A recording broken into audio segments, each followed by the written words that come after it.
Здравствуйте, друзья! Сегодня нам выпала возможность поговорить с Адамом. Адам – это сын Мурата Саидова. Мурат Саидов – это один из близких соратников Рамзана Кадырова. Недавно Кадыров назначил Саидова так называемым комендантом оккупированного Мелитополя. И тогда же на российских средствах массовой информации вышел видеоролик о том, что его сына якобы украли.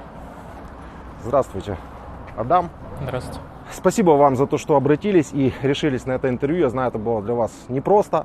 Давайте посмотрим отрезок из упомянутого ролика.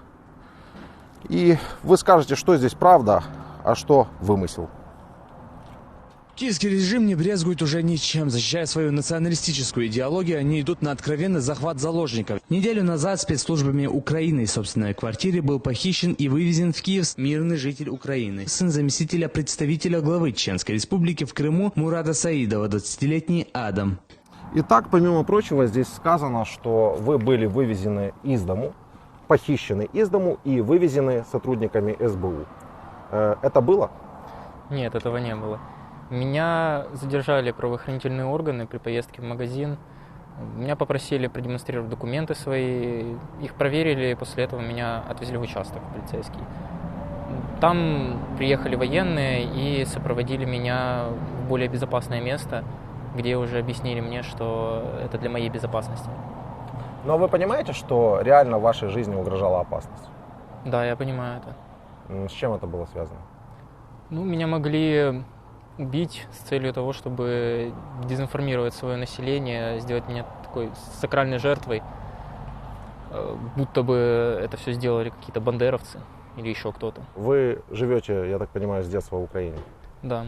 Много бандеровцев вы здесь видели? Ни одного. Давайте посмотрим следующий эпизод. Когда подъехала мать моего сына с адвокатом, передали ей, что якобы отец очень плохой человек, и он друг Кадырова. Пусть думает. Нет у нас достоверных данных по поводу того, был этот разговор с матерью или его не было вообще. То есть мы понимаем, что то, что сказано изначально в ролике о вашем похищении, это, что это? Это вымысел.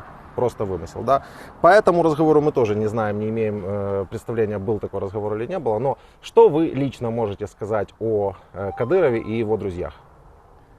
Я могу сказать, что это заблудшие люди, которые либо не ведают, что происходит в действительности, либо они намеренно плохо выставляют свой народ. Скажите, вы мусульманин? Да, я мусульманин, суннит. У нас праздник, месяц Рамадан, который надо себя вести хорошо и не грешить. Я считаю эту войну страшным грехом. То есть вы считаете, то, что сейчас происходит, это грех и вторжение, которое сейчас происходит в Украину, это неправильно? Да, я очень надеюсь, что прекратится это все. Мы для себя выбрали путь Ахмад Хаджи Кадырова. Для меня выбран именно вот этот путь. Этот путь, который действительно показал всему народу чеченскому и даже, скажем, другим народам России, даже некоторые другие страны нам завидуют. Что такое путь Кадырова? Путь Кадырова – это путь жестокости, путь запугивания. И он идет противоречь путь ислама, путь Аллаха. Мусульманин должен идти по пути Аллаха, а не по пути Кадырова. Смотрите, я не теолог, но я не очень разбираюсь в вашей вере, в вашей религии, но разве могут быть какие-то другие пути, кроме путей Аллаха? И разве может быть какая-то другая сила, кроме силы Аллаха? Они все время кричат «Ахмад, сила». Нет, не может быть. Скажите, пожалуйста, вот многие выделяют кадыровцев из чеченцев. Чеченцы это народ, да, а вот кадыровцы это что-то отдельное. Вы можете объяснить этот феномен? Да, я говорил со многими чеченцами, и Давайте пойдемте. Все чеченцы считают, что все те, с кем я говорил, что кадыровцы это трусливый народ, что они прогнулись под Путиным и под Кадыровым. А чеченец должен быть, помимо того, что сильный, он должен быть смелый, гордый. Он должен показывать честь и достоинство своего народа. Вот в ролике сказано, что кадыровцам завидуют или их там устройству, да, в котором они сейчас живут, им завидуют какие-то страны. Как думаете, какие страны могут им завидовать? Ну, я думаю, что в Северной Корее все-таки свободы чуть меньше, и ну, бедные страны Африки. То есть вы думаете, что в Корее, в Северной, еще меньше свободы, чем в России? Ну да, думаю, Многие россияне просто с вами бы поспорили по этому поводу. О похищении Адама отцу рассказала жена. В этот момент она была дома вместе с ним. Сына из квартиры волокли сразу несколько сотрудников СБУ, делится Мурат. В этом эпизоде мы снова возвращаемся к моменту вашего похищения, и здесь упоминается снова ваша мама. Вот скажите, пожалуйста, зачем они пытаются привлечь сюда вашу маму, если они знают, что вашего похищения, так как они о нем рассказывают, не было? ну, Ну и мама не могла этого видеть, соответственно. чем больше деталей во лжи, тем она реальнее кажется. Киевская хунта настолько в панике от неминуемой гибели, что для удержания власти готова на все. В этой борьбе они не жалеют ни женщин, ни детей. Жертвой провокации стал и Адам Саидов, уверен отец. Это, наверное, не один единственный мой сын. Наверное, много таких ни за что задержанных людей, которые находятся там. Сегодня я не могу найти своего сына и не могу найти на это никаких ответов. В ролике используются, в российском этом ролике используются такие слова, как киевский режим, хунта. Как вы думаете, что они под этим подразумевают? Ну, это образ беззакония, который пытаются создать российские СМИ, чтобы оправдать свои террористические действия, чтобы настроить народ Российской Федерации против Украины. Вы жили все это время в Украине. Вы чувствовали, наверное, ваши друзья знали, да, что вы чеченец. Да. Вы чувствовали какие-то притеснения в отношении себя? Нет, на самом деле, когда я говорил, что я чеченец, многие оказывали мне уважение, при знакомстве. А знаете ли вы что-то вообще о эпизодах вот таких вот в Украине, притеснения по национальному признаку? Нет, не знаю. Хорошо. Можете рассказать немного вообще о своей жизни, где вы учились? Я закончил школу в Запорожье. Я сейчас учусь в классическом приватном университете на 3-м курсе специальности юриспруденция. Проявляю активную студенческую жизнь, состою в студенческом совете. Ви, мабуть, маєте володіти українською мовою, якщо навчаєтесь в українському вузі. Так, звісно, я володію українською мовою. Я знаю, ви і англійську знаєте також, так? Звісно. Це дуже добре, насправді. А чому у нас зараз інтерв'ю відбувається російською мовою?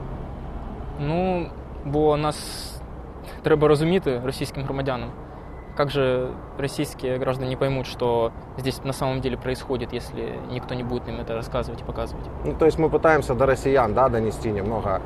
Вот в сравнении с тем, что они там у себя наснимали, что есть на самом деле. Дать общедоступную информацию, да. Скажите, вот мы сейчас находимся в этом месте, и в России по их телевизору показывают, что мы вот это все сами строили, делали, а потом взяли и именно тогда, когда сюда зашли россияне, взяли и почему-то решили все это уничтожить. Вот как вы можете это прокомментировать? Я думаю, что нужно быть глупцом, чтобы верить в это. Это огромные потери. Потери не только среди магазинов, это огромные потери среди граждан. Как можно позволить себе такое? Скажите, а вы бы стали на защиту Украины? Да, я здесь вырос, живу. У меня здесь живет мать, мои родственники. Я, как мусульманин, должен защитить свой дом. А вы понимаете, что в таком случае вы бы с отцом оказались по разные стороны баррикад?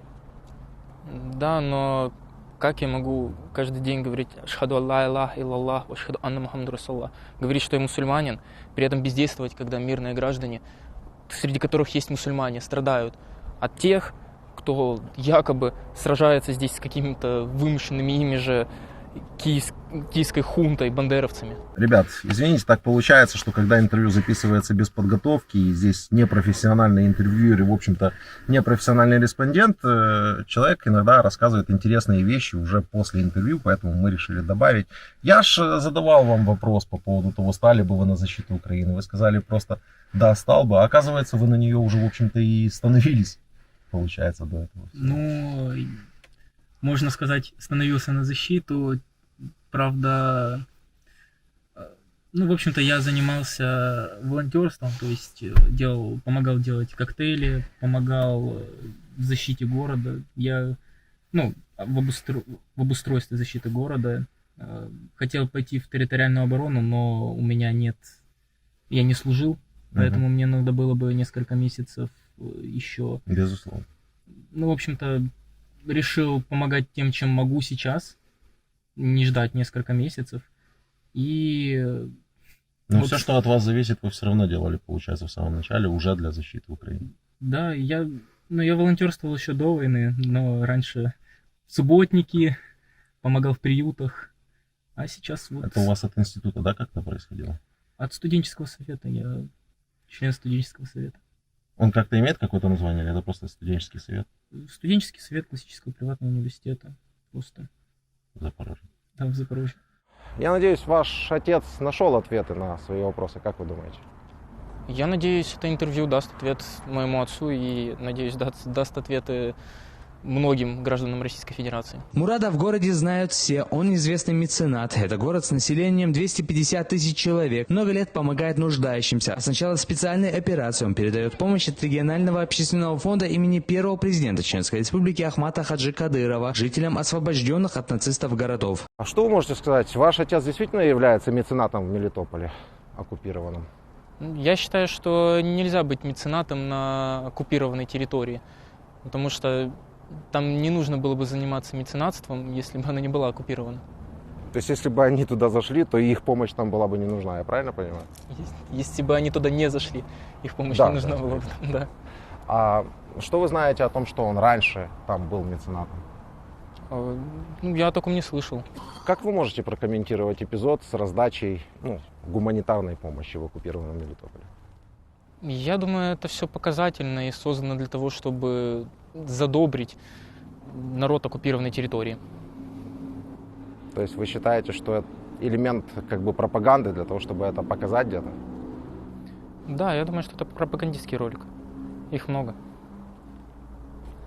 Хотите ли вы что-то от себя добавить? Я хотел бы обратиться к маме. Со мной все хорошо. Как смогу, позвоню, потому что сейчас немного небезопасно. И хотел бы обратиться к чеченскому народу и ко всем мусульманам. Хочу обратиться и попросить не участвовать в этой войне, которая порочит имя добрых чеченцев, которая выставляет чеченцев жестокими, безжалостными захватчиками. Спасибо вам большое. Не за что. Я надеюсь, что вы действительно смогли дать ответы на те вопросы и озвучили по-своему тот ролик, который мы посмотрели, и те люди, которые это увидели, они поняли, что на самом деле является правдой, а что на самом деле является просто пропагандистским материалом. Мама, усе буде Україна.